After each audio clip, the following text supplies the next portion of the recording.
Welcome to Mahimas cooking class. In this video, Puli Manga curry recipe.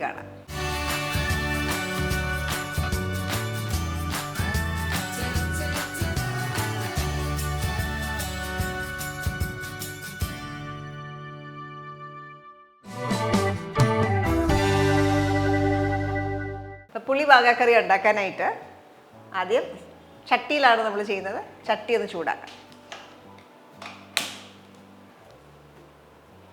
കുറച്ച് വെളിച്ചെണ്ണ, ഒരു 2 table spoon വെളിച്ചെണ്ണ. എണ്ണ ചൂടാകുമ്പോൾ നമുക്കിതിലേക്ക് ഒരു 15 ചുമന്നുള്ളി. ചെറുതാണെങ്കിൽ കട്ട് ചെയ്യേണ്ട ആവശ്യമില്ല, വലുതാണ് 2ആയിട്ട് കട്ട് ചെയ്യുക. ഇതിനൊപ്പം ഒരു 3 പച്ചമുളക്. പച്ചമുളക് എരിവ് കണക്കാക്കി ഉപയോഗിക്കാം. നന്നായിട്ടൊന്ന് വഴറ്റിയെടുക്കാം. പിന്നെ ഇതിലേക്ക് കുറച്ച് ഉപ്പും കൂടെ ചേർക്കുകയാണ്. ഒരു 1/2 ടീസ്പൂൺ ഉപ്പ് ഇപ്പോൾ ചേർക്കാം.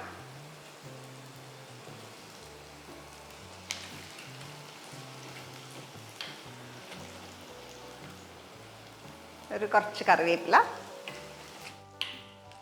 ഈ ഒരു സ്റ്റേജിൽ ഒരു ലൈറ്റ് ബ്രൗൺ കളർ ആവാൻ തുടങ്ങി. ഈ ഒരു സ്റ്റേജിൽ നമുക്കിതിനകത്തേക്ക് മാങ്ങ ചേർക്കാം. ഞാൻ ഇവിടെ എടുത്തേക്കുന്നത് 1 കപ്പ് മാങ്ങയാണ്. ചെയ്ത് നോക്കുവാണെങ്കിൽ തൊലി കളഞ്ഞ ശേഷം ഏകദേശം 110 ഗ്രാം ഉണ്ടാവും. 1 കപ്പ് നിറച്ച് സ്ലൈസ് ചെയ്ത ശേഷം 1 കപ്പ് നിറച്ചെടുത്തിട്ടുണ്ട്. ഇതിട്ടിട്ട് നന്നായിട്ട് വഴറ്റുക.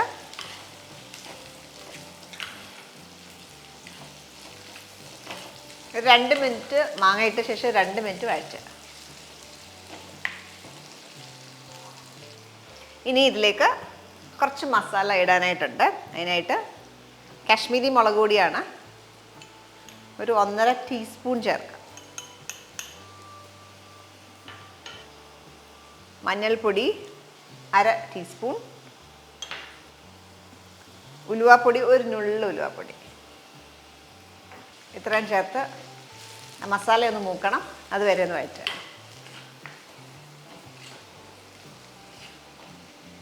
ഇനി ഇതിലേക്ക് വെള്ളം ഒഴിക്കാം.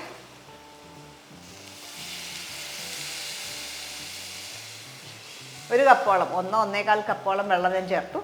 ഇനി അടച്ച് വെച്ച് മാങ്ങ നന്നായിട്ട് വെന്ത് ഉടയുന്ന പോലെ കുക്ക് ചെയ്തെടുക്കാം. ഇവിടെ മാങ്ങ വേവുന്ന സമയം കൊണ്ട് നമുക്ക് തേങ്ങ അരച്ചെടുക്കാം. അതിനായിട്ട് നമുക്ക് വേണ്ടത് 1 കപ്പ് തേങ്ങയാണ്.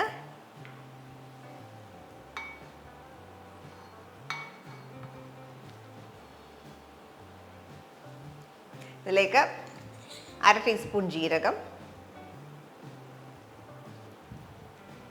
2 വെളുത്തുള്ളി, 3 ചുവന്നുള്ളി. ഇത്രയും ചേർത്ത് നന്നായിട്ട് അരച്ചെടുക്കാം. വെള്ളം ചേർക്കണം, അത് കുറച്ചുകൂടെ കഴിഞ്ഞ് ചേർക്കാം. ആദ്യം വെള്ളം ഇല്ലാണ്ടൊന്ന് അരയ്ക്കാം.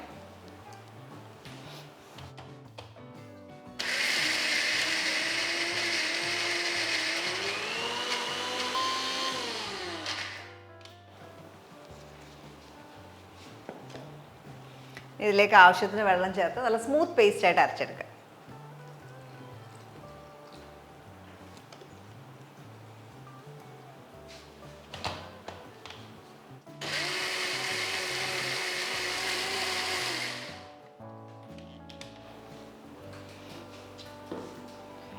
നല്ല സ്മൂത്ത് പേസ്റ്റ് ആയിട്ട് അരച്ചെടുത്തു.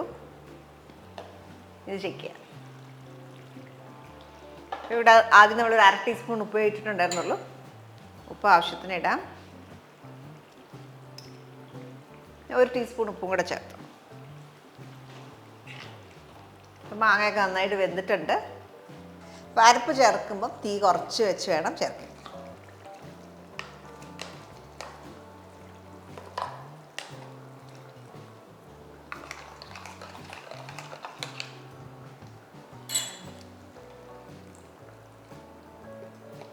മിക്സി കഴുകി കുറച്ച് വെള്ളം കൂടെ ചേർത്തു. നമുക്ക് എത്ര ഗ്രേവി വേണമോ അതിനനുസരിച്ച് വെള്ളം ഒഴിച്ച് നീട്ടിയെടുക്കാം.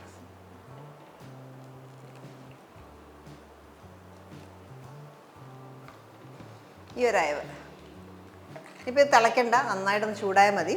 ചൂടായി കഴിയുമ്പോൾ ഓഫ് ചെയ്യാം. അതിന് മുമ്പായിട്ട് നമ്മൾ നല്ല പുളിയുള്ള മാങ്ങ ഉപയോഗിച്ചിരിക്കുന്നതുകൊണ്ട് ഞാനൊരു 1/2 ടീസ്പൂൺ പഞ്ചസാരയും കൂടെ ചേർക്കും. പഞ്ചസാരയോ ശർക്കരയോ ചേർക്കാം. പുളി ഒന്ന് ബാലൻസ് ചെയ്യാനായിട്ടാണ്. ചെറിയൊരു മധുരമുള്ള നല്ല അല്ല. അതിന് പകരം നിങ്ങൾക്ക് ചനച്ച മാങ്ങ ഉപയോഗിക്കാം. ചെറിയൊരു മധുരം ഉണ്ടാവും, നല്ല പുളിയും ഉണ്ടാവും ചനച്ച മാങ്ങയാകുമ്പോൾ. അത് വേണമെങ്കിലും ഉപയോഗിക്കാം. ഇങ്ങനെ നല്ല പച്ച മാങ്ങ ഉപയോഗിക്കുമ്പോൾ എപ്പോഴും ഒരു ശകലം പഞ്ചസാരയോടെ ചേർക്കാം. അപ്പോൾ ടേസ്റ്റ് നല്ല പെർഫെക്റ്റ് ആയിട്ട് കിട്ടും. അപ്പോൾ ഇത് റെഡിയാണ്, ഓഫ് ചെയ്യാം. അടുത്തായിട്ട് നമുക്ക് കടുക് പൊട്ടിക്കണം. അതിനായിട്ട് കുറച്ച് വെളിച്ചെണ്ണ, 1 ടേബിൾ സ്പൂൺ. മൺചട്ടിയാണ് ഉപയോഗിക്കുന്നതെങ്കിൽ എപ്പോഴും നമ്മൾ ആ തേങ്ങ അരച്ച് ഒന്ന് ഇളക്കിയിട്ട് അപ്പം തന്നെ ഓഫ് ചെയ്യുക. ആ ചെറിയ ചൂടിലിരുന്ന് പെട്ടെന്ന് തിളയ്ക്കും. അപ്പോൾ തിളച്ച് കഴിഞ്ഞാൽ പിരിഞ്ഞ പോലെ കിടക്കും. അപ്പോൾ അത് അവോയ്ഡ് ചെയ്യാനായിട്ട് അങ്ങനെ ചെയ്യാം. എണ്ണ ചൂടാകുമ്പോൾ 1/2 ടീസ്പൂൺ കടുക്, 2 ചുവന്നുള്ളി.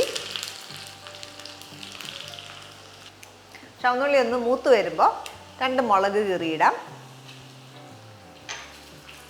അതേപോലെ കുറച്ച് കറിവേപ്പില.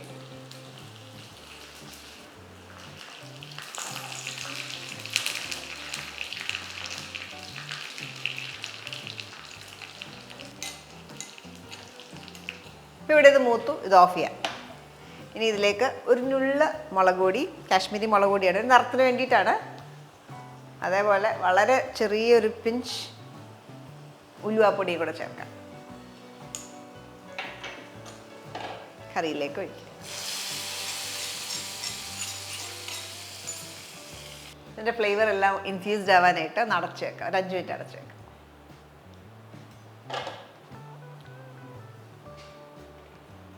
സെർവിങ് ബോളിലേക്ക് മാറ്റാം.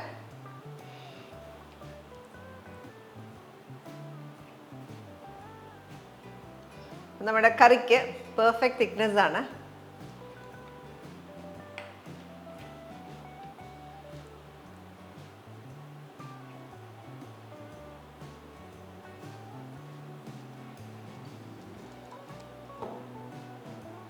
ഇപ്പോൾ ചോറിൻ്റെ കൂടെയൊക്കെ ഒഴിച്ചു കൂട്ടാൻ പറ്റിയ നല്ല പച്ചമാങ്ങാക്കറി അല്ലെങ്കിൽ പുളി മാങ്ങാക്കറിയുടെ റെസിപ്പിയാണ് ഇന്ന് ഞാൻ ഷെയർ ചെയ്തത്. ട്രൈ ചെയ്ത് നോക്കുക, നിങ്ങളുടെ ഫീഡ്ബാക്ക് അറിയിക്കുക. അടുത്ത വീഡിയോയിൽ നമുക്ക് വീണ്ടും കാണാം. Thank you for watching Mahima's cooking class.